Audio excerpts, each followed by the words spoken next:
आदिभ्यो ब्रह्म विद्या संप्रदाय कर्तृभ्यो वंश ऋषिभ्यो महद्भ्यो नमो गुरुभ्यः। सर्वोपप्लवरहितः प्रज्ञानघनः प्रत्यगर्थो ब्रह्मैवाहमस्मि।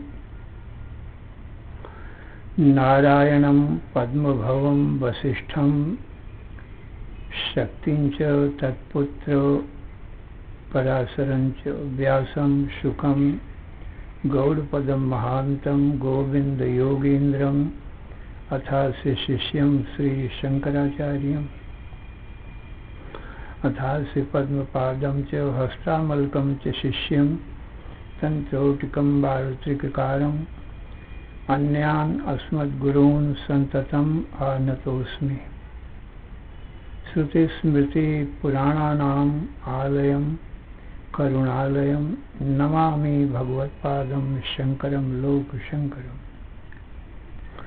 शंकरं शंकराचार्यं केशवं बादरायणं सूत्रभाष्यकृतौ वन्दे भगवन्तौ पुनः पुनः। ईश्वरो गुरुः आत्मेति मूर्तिभेद विभागिने व्योमवद्व्याप्तदेहाय दक्षिणामूर्तये नमः। अशुभानि निराचष्टे तनोति शुभ संततिं स्मृतिमात्रेण यत्पुंसां ब्रह्म तन्मंगलं परम्।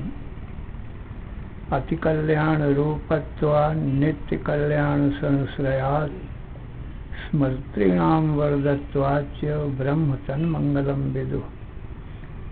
ओंकारश्चाथ शब्दश्च द्वौ एतौ ब्रह्मणः पुरा कंठं भित्त्वा विनिर्यातौ तस्मान् मांगलिकौ उभौ। ओम तत्सत् परब्रह्मणे नमः। श्री राम जय जय राम। श्री राम जय जय राम।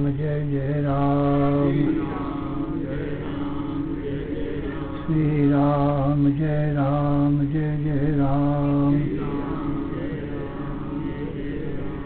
धर्म की अधर्म का प्राणियों में विश्व का हर हर महादेव। अशरण शरण अकारण करुण करुणा वरुणालय कर्तुम अकर्तुम अन्यथा कर्तुम समर्थ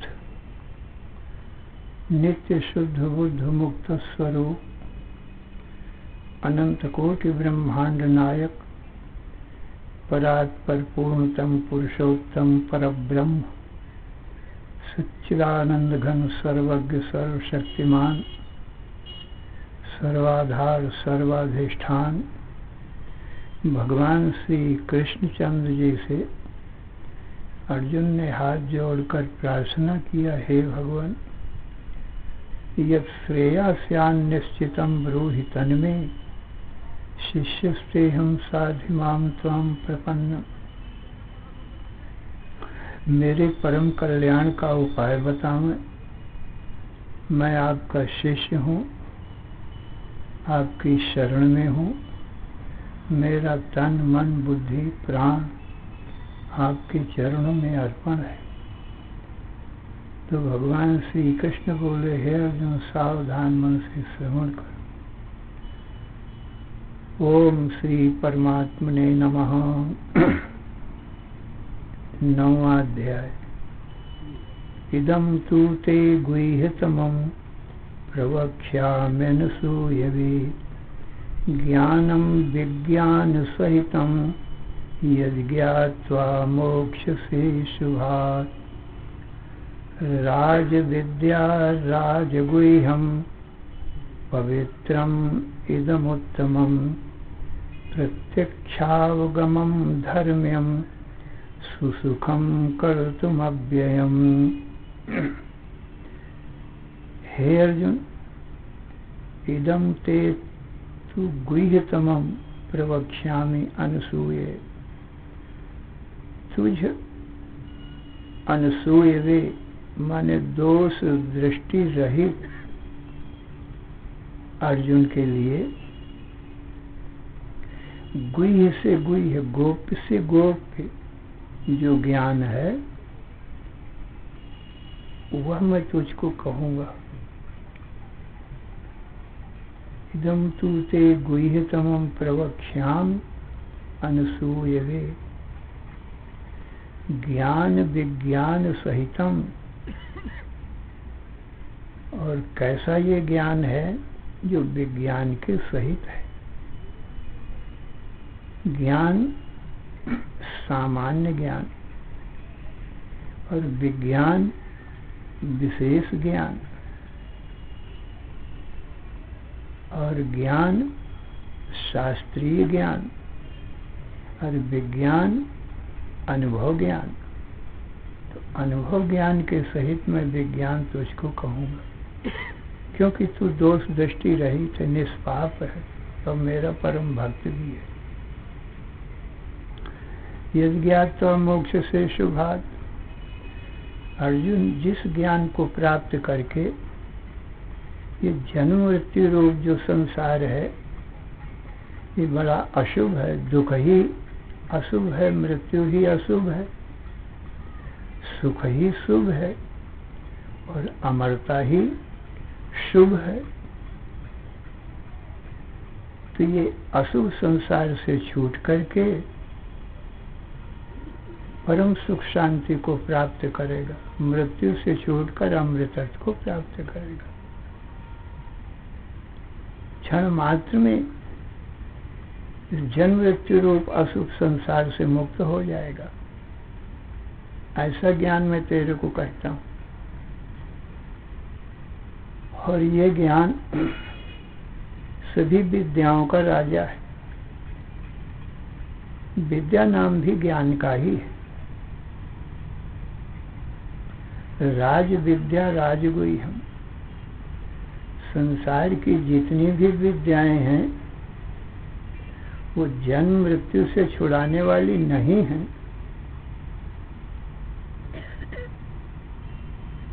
इसलिए और ये जो विद्या है इसी को ब्रह्म विद्या कहते हैं, अध्यात्म विद्या कहते हैं। अध्यात्म विद्या विद्या नाम 10वें अध्याय में भगवान ने कहा सभी विद्याओं का जो राजा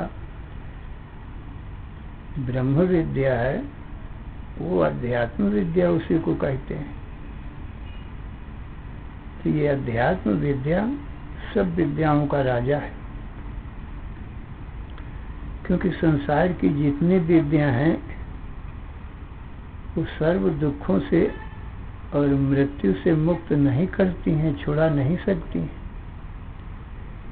ये ब्रह्म विद्या ही ऐसी विद्या है जो ब्रह्म ज्ञान होते ही सदा के लिए जीव को सर्व दुखों से छुड़ाकर और मृत्यु से छुड़ाकर अमृतत्व के प्राप्त करा देती है।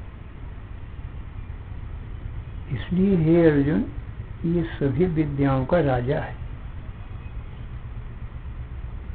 इससे बढ़कर के और दूसरी संसार में कोई विद्या नहीं है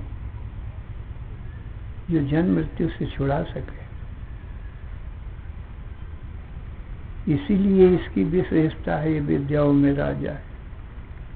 सा विद्या या विमुक्त है, वही वास्तविक विद्या है जो जीव को जन्म मृत्यु रूप संसार बंधन से सदा के लिए मुक्त कर देगा। तो ये ब्रह्म विद्या ऐसी ही है। वेदों का अंतिम कांड होने से इसको ज्ञान कांड कहते हैं, ब्रह्म विद्या कहते हैं, अध्यात्म विद्या कहते हैं। ये सब विद्याओं का राजा है। और राजगुह्यम, जितने भी गोप्य पदार्थ हैं, गुप्त पदार्थ हैं, माने न दिखाई देने वाले पदार्थ गुप्त होते हैं, उनमें उनका भी ये राजा है।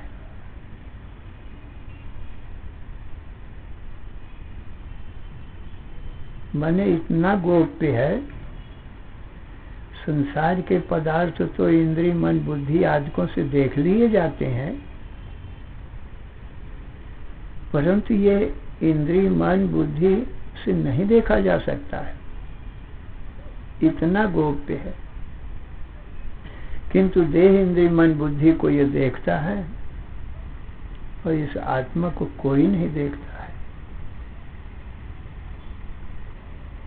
तो सबसे ज्यादा गुप्त यही पदार्थ है, आत्मा ही गुप्त है। अव्यक्त है, सारा संसार व्यक्त है, आत्मा अव्यक्त है। तो जो व्यक्त होगा वो तो दिखाई पड़ेगा, और जो अव्यक्त है वो देखता है पर दिखाई नहीं पड़ता है।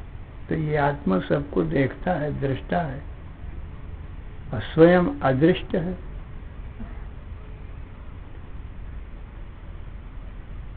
इसलिए भगवान ने कहा है अव्यक्तो अयम अचिंत्यो अयम अविकार्यो अयम उच्यते। अर्जुन, ये कभी व्यक्त नहीं होता है, गुप्त ही रहता है और व्यक्त को देखता है। और अचिंत्य है क्योंकि चित्त के चिंतन में नहीं आता है, और चित्त के भीतर व्यापक होकर के चित्त के चिंतन को देखता है। ऐसा है, ये स्वयं अचिंत्य है और अविकार्य है मुझते। और आत्मा सदा निर्विकार है। जन्म लेना, दिखाई पड़ना, बढ़ना, घटना, बदलना, क्षीण होना और नष्ट हो जाना, जायते अस्ति वर्धते विपरिणमते अपक्षीयते विनश्यति, ये 6 भाव विकार ये संसार में दिखाई पड़ते हैं। और ये दृष्टा साक्षी आत्मा हमारा तुम्हारा स्वरूप है, इसमें कोई भी विकार नहीं है, क्योंकि न जन्मता है, न मरता है, न दिखाई पड़ता है, किंतु देखता है। इसलिए सदा निर्विकार है। राज विद्या राजगुह्यम, इसलिए अत्यंत गुह्य है, गोप्य है। आत्मा के लिए सब प्रकट है, आत्मा अप्रकट है। पवित्रम इदम उत्तमम। और हे अर्जुन, संसार में जितने पवित्र करने वाले पदार्थ हैं, पवित्राणाम पवित्रम यो मंगलानाम च मंगलम, दैवतम देवतानां च भूतानां यो व्यापिता।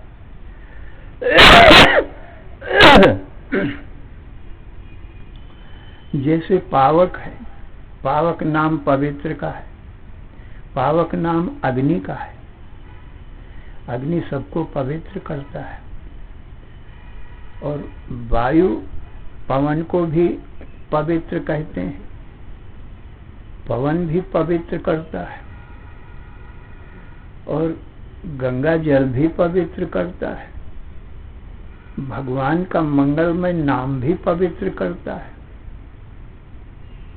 तो जितने संसार में पवित्र पदार्थ हैं, उन पवित्रों का भी ये पवित्र है। इससे उत्तम पवित्र और कोई नहीं है। इतना पवित्र है कि मन में जो अपवित्रता है, पाप ही अपवित्र होता है। तो मन के पाप को भी ये धो डालता है, ये ज्ञान तुरंत मन को निर्मल बना देता है। इतना पवित्र, इसके समान संसार में कोई भी पवित्र वस्तु नहीं। अनंत जन्मों के जो पापों को नष्ट कर देवे, निर्मल बना देवे, निष्पाप बना देवे, ये ज्ञान ऐसा ही है। सब पापों को नष्ट कर देता है। इसलिए पवित्रम इदम और उत्तमम, उत्तम से उत्तम है, श्रेष्ठ से श्रेष्ठ है। इससे बढ़कर के श्रेष्ठ महान कोई भी ज्ञान है नहीं। प्रत्यक्षाव गमम और अर्जुन, ये सबको प्रत्यक्ष है। अपना आत्मा सबको प्रत्यक्ष होता है। अपने जानने के लिए किसी को कोई कठिनाई नहीं होती है। अपना आत्मा अप्रत्यक्ष नहीं है, प्रत्यक्ष ही है।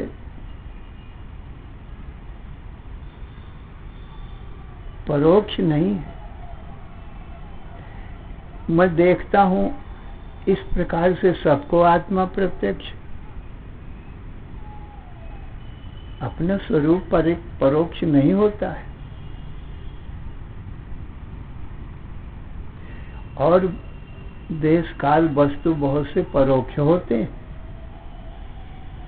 परंतु आत्मा तो बिल्कुल प्रत्यक्ष। जैसे व्यवहार में अपना शरीर सबको प्रत्यक्ष है। मैं स्त्री हूं, मैं पुरुष हूं, मैं ब्राह्मण क्षत्रिय वैश्य शूद्र हूं। जो कुछ है शरीर, जो वर्ण, वो अपने को प्रत्यक्ष ही है, परोक्ष तो नहीं है कि जो न दिखाई पड़े।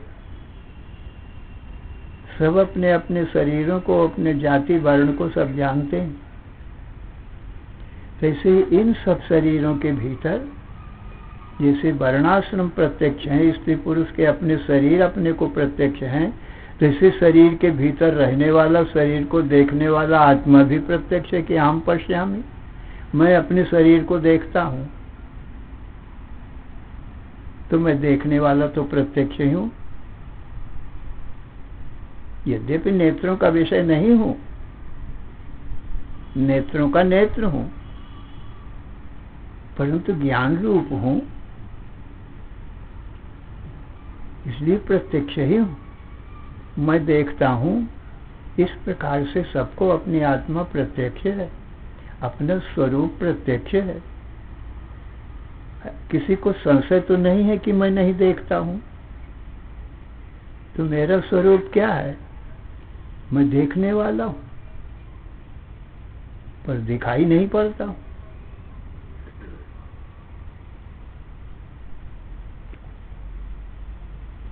इसलिए सदा ही आप आत्मा अपरोक्ष रहता है, प्रत्यक्ष ही रहता है, कभी परोक्ष नहीं होता है।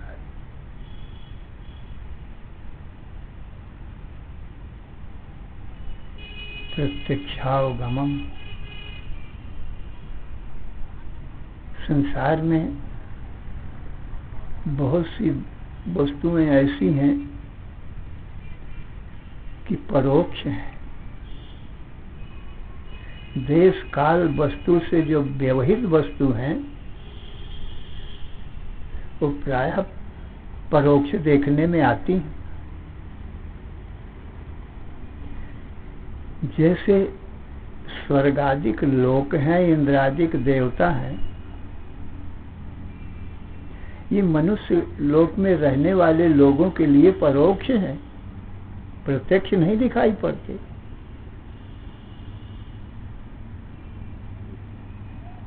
क्योंकि इन लोगों के बीच में व्यवधान है। नेत्र वहां इन व्यवहित लोगों को पार करके स्वर्गादिक लोगों को नहीं देख सकते।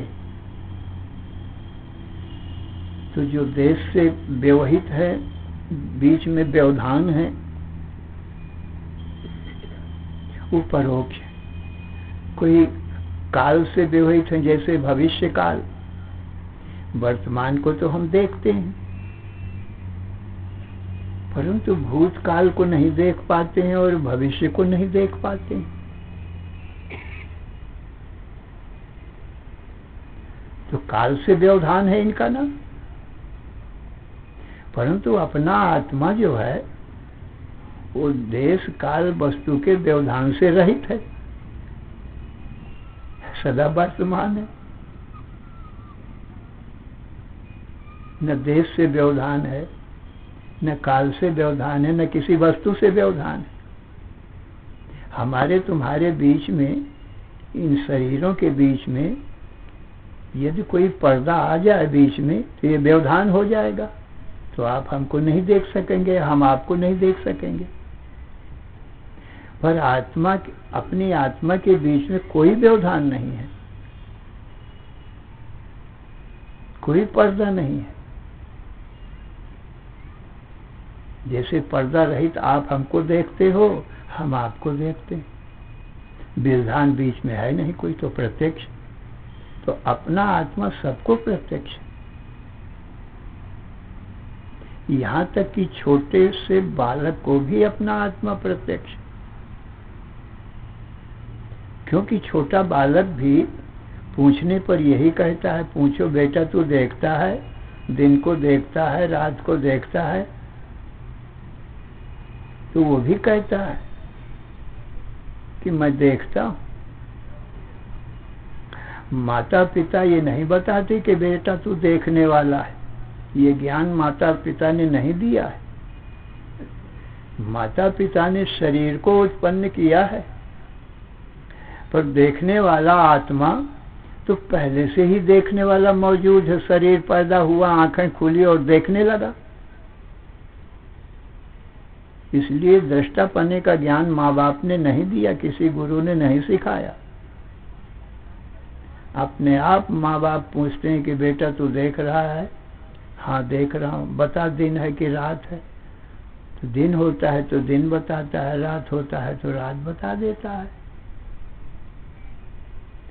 कौन, किसने ये ज्ञान दिया है देखने का?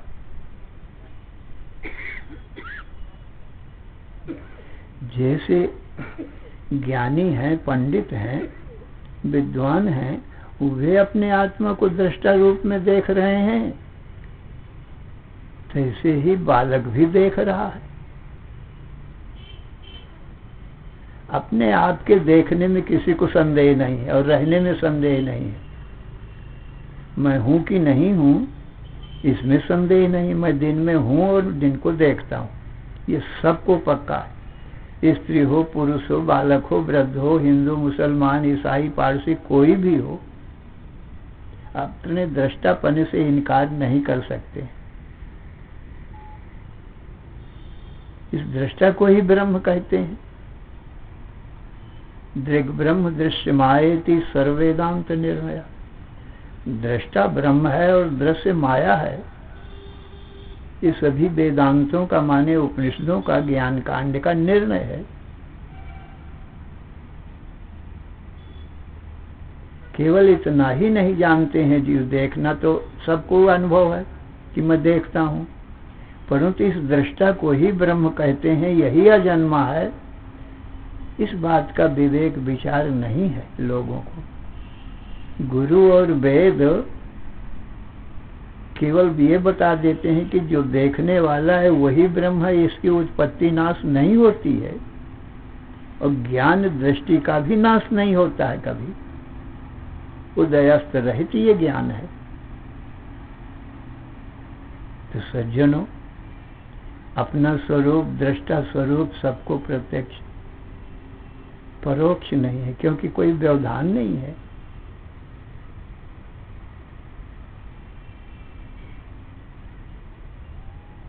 प्रत्यक्षावगमम और धर्म्यम साक्षात धर्म स्वरूप ही, और सुसुखुम कर्तुम।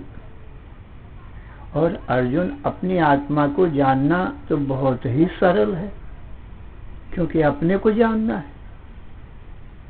सुखपूर्वक ही अपना आत्मा जाना जाता है। दूसरे के जानने में कठिनाई हो सकती है, पर अपने आप के जानने में कोई कठिनाई नहीं होती। सुखपूर्वक सब जानते हैं कि मैं देखता हूं, मैं हूं और देखता हूं। तो मैं हूं ये सतपने का ज्ञान है, और देखता हूं ये चिद रूप है। सतचित आनंद ये ब्रह्म का स्वरूप है। तो अहम अस्मि, मैं हूं अहम पश्यामी, मैं देखता हूँ। तो अस्मि माने हूँ, इसी को सत कहते हैं। अस्ति इति सत। तीनों काल में, सर्व देश काल वस्तुओं में आत्मा विद्यमान है, व्यापक है आकाश के समान, कभी अभाव नहीं।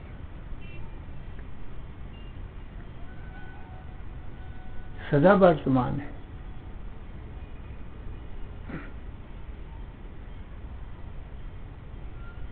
इसलिए आत्मा सुखपूर्वक ही जाना जा सकता है। कोई कठिनाई नहीं है अपनी आत्मा को जानने में।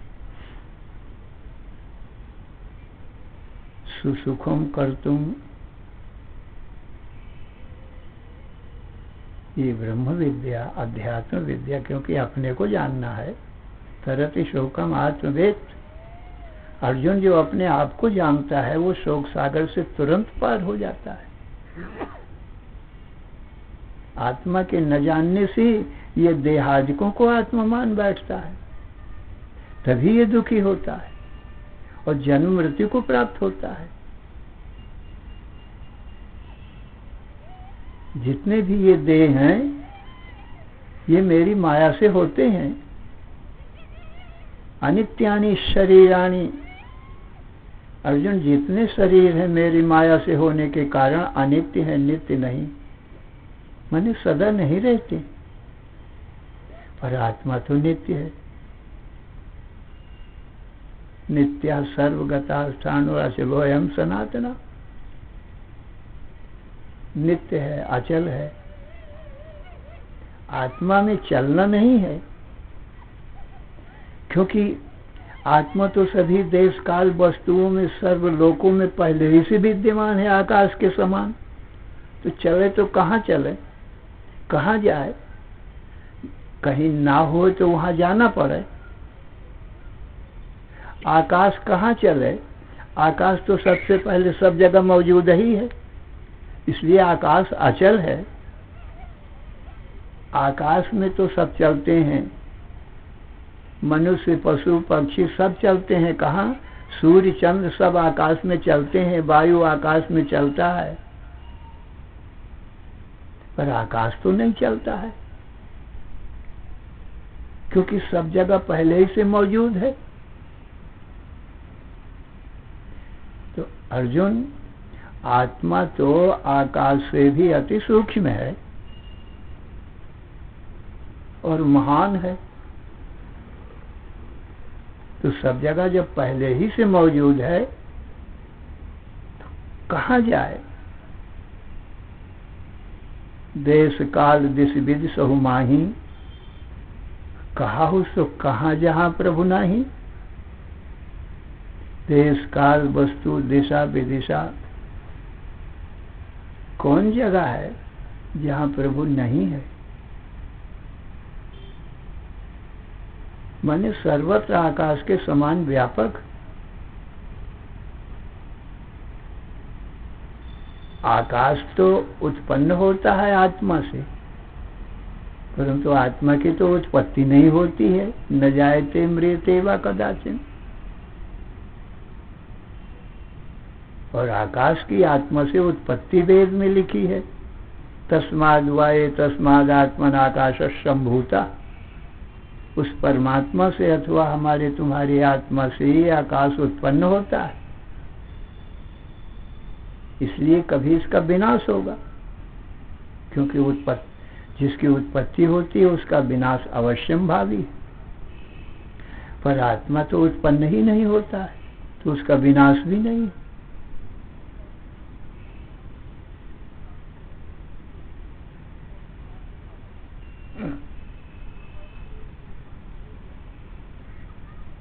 इसलिए अर्जुन सर्वत्र व्यापक है और उत्पत्ति नाश रहित है। आकाश को तो ज्ञान नहीं है, और आत्मा ज्ञान स्वरूप सर्वत्र व्यापक होकर के सर्व को जानता है, देखता है। आकाश सब जगह व्यापक है पर देखता नहीं है। आकाश को ज्ञान नहीं है। आत्मा ज्ञान स्वरूप, आत्मा चेतन है, आकाश जड़ है। आत्मा नित्य है, आकाश अनित्य है, क्योंकि उत्पन्न होता है इसलिए।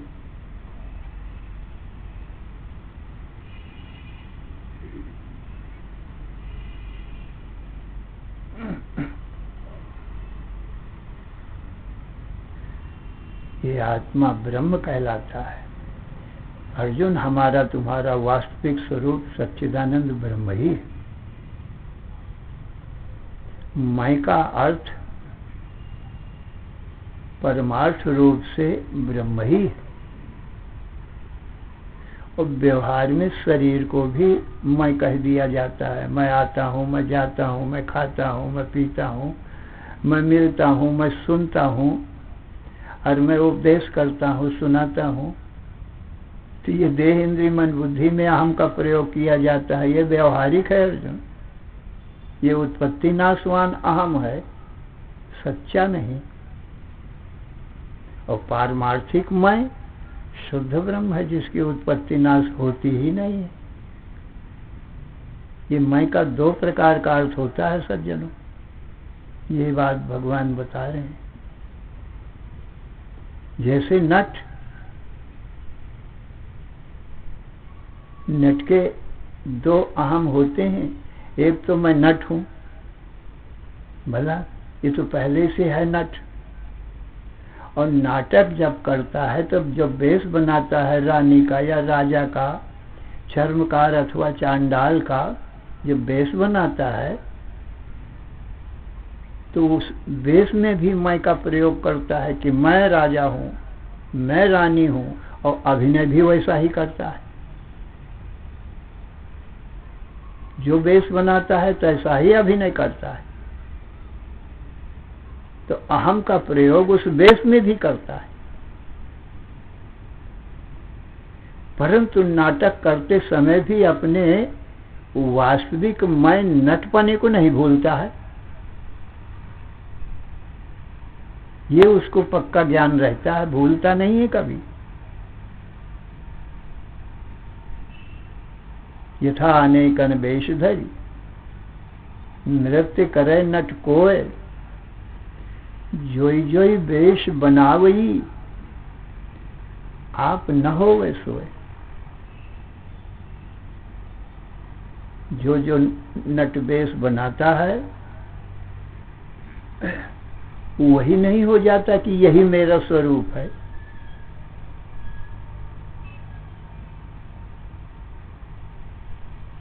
तो वेश में भी मैं का प्रयोग करता है नाटक के समय, और वास्तविक मैं तो नट ही है, वो एक ही रूप।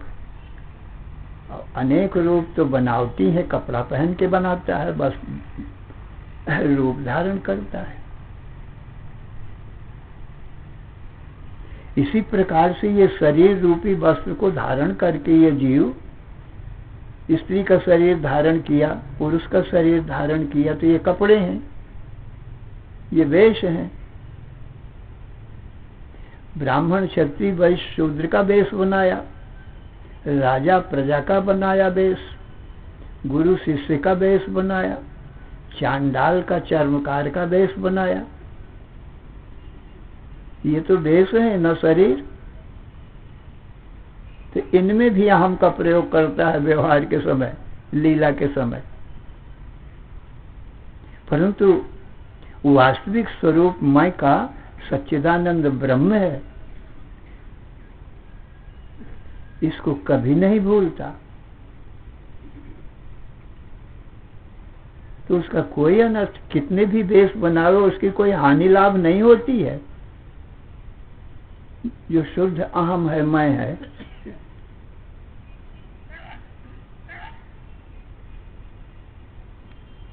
और जो वेश को ही सच्चा रूप मैं मान ले वह, तो उससे अनर्थ होता है अर्जुन। यदि शरीर को ही वास्तविक रूप मैं मान ले वह, तो इससे बड़ी हानि है, अपनी भी दूसरी की भी।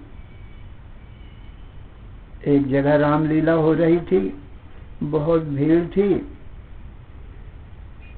तो प्रहलाद का नाटक हो रहा था। तो प्रहलाद को हिरण्यकश्यप ने बहुत दुख दिया।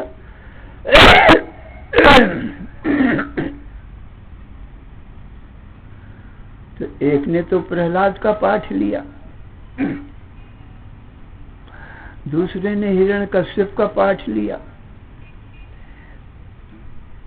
और बहुत सताया। हिरण्यकश्यप ने प्रहलाद को बहुत सताया। तो वो भगवान की भक्ति करता, राम राम राम राम सदा ही जपता रहता।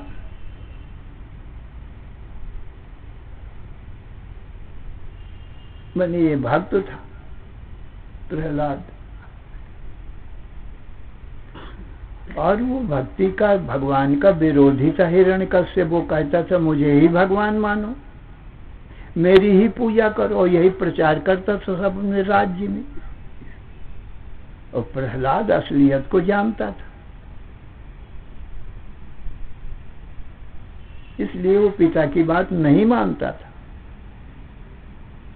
तो उसको बहुत दुख देता था। और भी जो कोई भगवान के भक्त हों, यज्ञ दान तप कर रहे हों, उनको सबको मारता था, सताता था।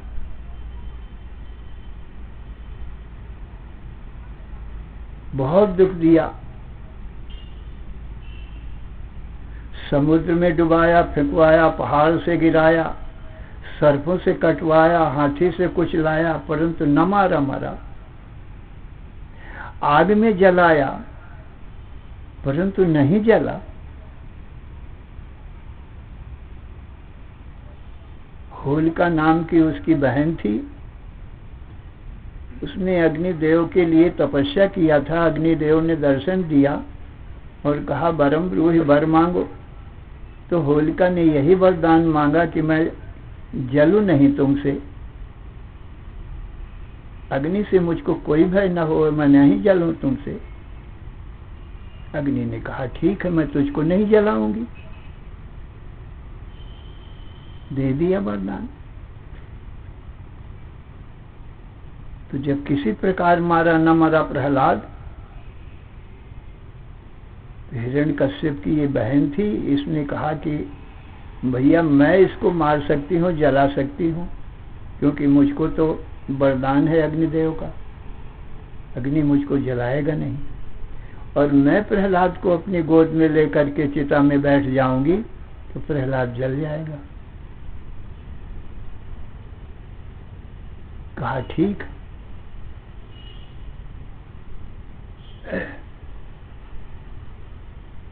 तमाम सब लोग राज्य के सब इकट्ठे हुए ये देखने के लिए कि आज प्रहलाद जलाया जाएगा, होलिका जलावेगी। चिता लगाई गई और होलिका प्रहलाद को अपनी गोद में लेकर के उसने चिता में बैठ गई। सज्जनों, लाखों लोग सब देख रहे हैं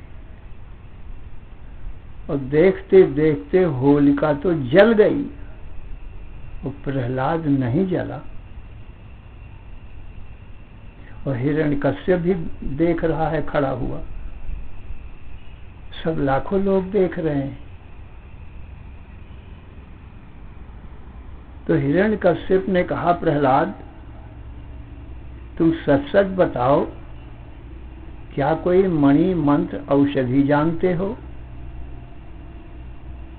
जिसके प्रभाव से तुमको अग्नि ने नहीं जलाया है, अथवा तुम्हारा कोई अग्नि से भाईचारा है, क्योंकि अपने भाई बंधुओं को कोई नहीं जलाता। तो अग्नि यदि तुम्हारा भाई बंधु कोई हो तो तुमको नहीं जलाता। तो कहा ऐसा कोई संबंध है जिसलिए तुमको नहीं जलाया अग्नि ने? और मेरी बहन होलिका को जला दिया।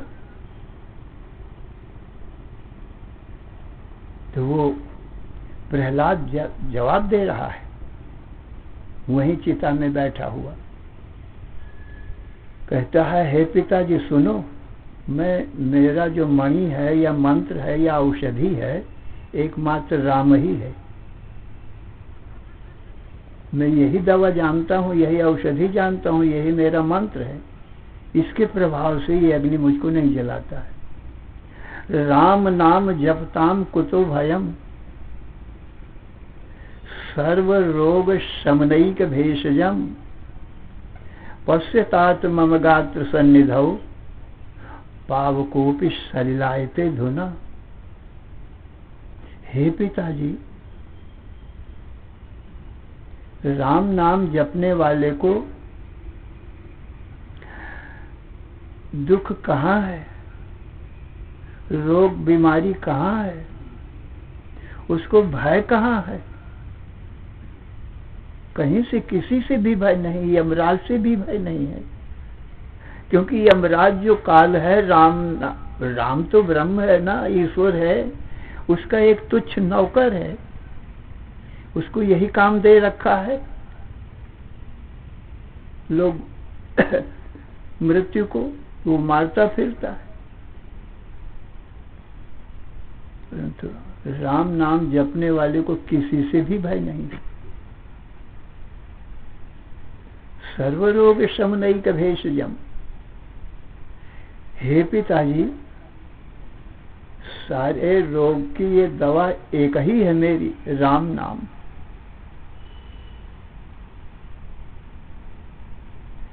देख लो पिताजी मेरे शरीर की तरफ, पश्यतात मम गात्र सन्निधौ,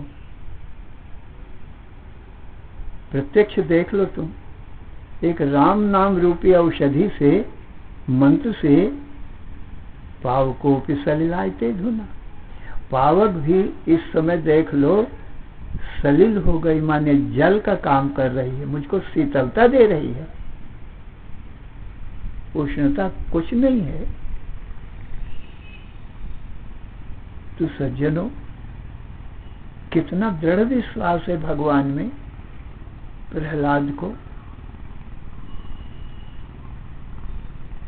फिर हिरण्यकश्यप ने कहा, अच्छा मैं तेरे को मारता हूं इस खंभे में बांध करके, अब अपने राम को तो बुला, अब कहाँ है तेरा राम? तो उसने कहा, पिताजी मैं कहाँ बताऊं, कहाँ नहीं है राम? तुझ में है, मुझ में है, ये तेरी खड्ग में है, और जिस खंभे में मुझे बांधा है उस खंभे में राम है। मैं तो जिधर देखता हूं मुझको राम नजर आता है, और तू नहीं देख रहा है तो ज्ञान चक्षु से तो हीन है, ज्ञान नेत्र से रहित है, कैसे तुझे दिखाई पड़े? क्योंकि राम तो ज्ञान नेत्र से दिखता है, इन चर्म चक्षुओं से ऐसे नहीं दिखाई पड़ता। अच्छा कहा, यदि खंभे में है तो मैं तुझको मारता हूं, एक प्रकट हो खंभे से, दिखा इस खंभे में कहाँ है। और इतना कह करके जो तम्यान से तलवार निकाली और वार करने लगा, उसका सिर काटने लगा।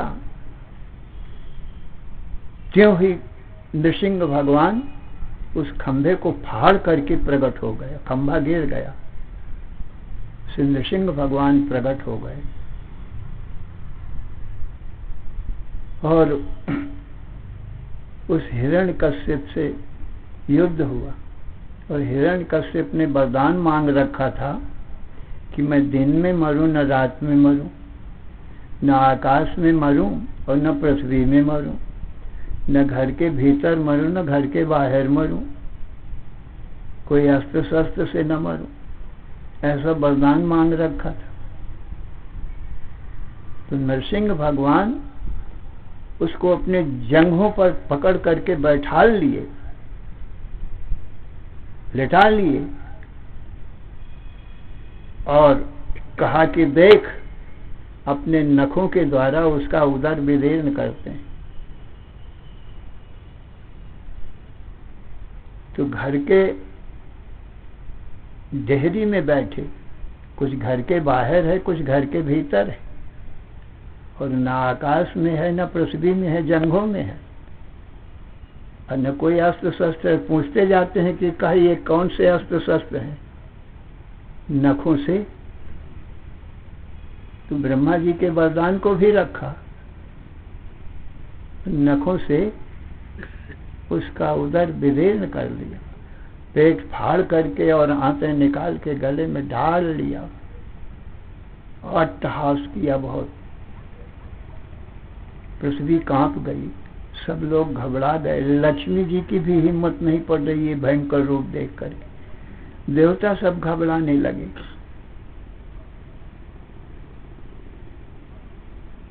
तो सज्जनों, इस नाटक में प्रहलाद के जो नाटक खेला जा रहा था, उसमें जो नृसिंह का पाठ लिया था, उसको आवेश आ गया उस समय कि मैं सचमुच में नृसिंह हूं और ये हिरण्यकश्यप मेरे भक्त को बहुत दुख दिया है। तो अपने भक्त पर करुणा किया और उस पर क्रोध किया और सचमुच में उसको मार दिया खेल होते समय। और उसमें बड़े बड़े अधिकारी लोग देख रहे थे। तुरंत ही पर्दा गिर गया और उसको पकड़ लिया गया। ये हिरण्यकश्यप का जो नृसिंह का पाठ लिया था। और मंडली के मालिक से पूछा, कहो भाई, इसने क्यों मार दिया इसको? ये तो नाटक खेल रहे थे ना तुम, कोई सच बात तो नहीं, सचमुच में तो नहीं था। ये तो केवल कपड़े पहन करके कोई हिरण्यकश्यप बना है, कोई प्रहलाद बना है, कोई नृसिंह बना है, सच्चा रूप तो नहीं है ये। नाटक में इस प्रकार मारने लगे तो कितने मर जाएं। सच सच बताओ, मंडली के मालिक से पूछा कि क्या पहले कहीं कोई दुश्मनी तो नहीं रही इनकी, जो भी नाटक में बदला ले लिया हो? मंडली के मालिक ने कहा, सरकार कोई इनकी आपस में दुश्मनी नहीं, ये गांव घर के सब लड़के हैं, हम लोग ये हमेशा खेल खेलते रहते हैं, रामलीला खेलते रहते हैं, पर इसको कभी आवेश आ जाया करता है। तो आवेश बस इसको ये आवेश आ गया कि मैं सचमुच में नृसिंह हूं और ये मेरा भक्त है प्रहलाद और इस हिरण्यकश्यप ने बहुत दुख दिया है, इसलिए आवेश में आकर इसने मार दिया। इनकी आपस में कोई दुश्मनी नहीं रही है पहले। तो अब मारने की नियत नहीं थी, आवेश बस मार दिया है। तो अधिकारी ने कहा, हम क्षमा करते हैं, नहीं तो इसको प्राण दंड, मृत्यु दंड दिया जाता यदि किसी दुश्मनी बस मारा होता तो। परंतु एक बात हम तुमसे ये कहते हैं, तुम कौन कौन सा नाटक खेलते हो? उसने कहा, हम सब नाटक खेलते हैं। मंडली के मालिक ने कहा, कल जो है राम वन गमन की लीला खेलो और दशरथ का पाठ इसको दो। कहा, बहुत अच्छा है। तो दूसरे दिन ऐसा ही किया गया, राम वन गमन की लीला खेली गई। तो जिस समय राम वन को जाने लगे और उसको दशरथ का पाठ दिया गया था, तो जिसको दशरथ का पाठ दिया था उसी लड़के को, उसको जो है करुणा आ गई। राम के वन गमन में वियोग का बहुत दुख हुआ। राम राम कहि राम कहि, राम राम कहि राम, तनु परिहरि रघुबर बिरह, राउ गए सुरधाम। सज्जनों, राम राम राम 6 बार राम राम कहा। राम के वियोग में सचमुच में प्राण छोड़ दिया। आवेश आ गया कि मैं जीवित नहीं रह सकता हूं राम बिना। तो देखो, जो बेस को ही अपना असली स्वरूप मान जाए, अपने असली स्वरूप को भूल ही जाए, तो कितनी हानि है। दूसरे की भी हानि किया, अपनी भी हानि कर लिया। ऐसे ही जो शरीर को ही, ये शरीर बेस है, इसी को सच्चा रूप अपना मान लेते हैं, तो इस शरीर के द्वारा कितने दूसरों को मार देते हैं, अनर्थ करते हैं, चोरी बदमाशी डाका, फिर आप भी मारे जाते हैं। क्या बचेंगे वो यमराज से? ये शरीर जन्मे तो बच सकते हैं क्या?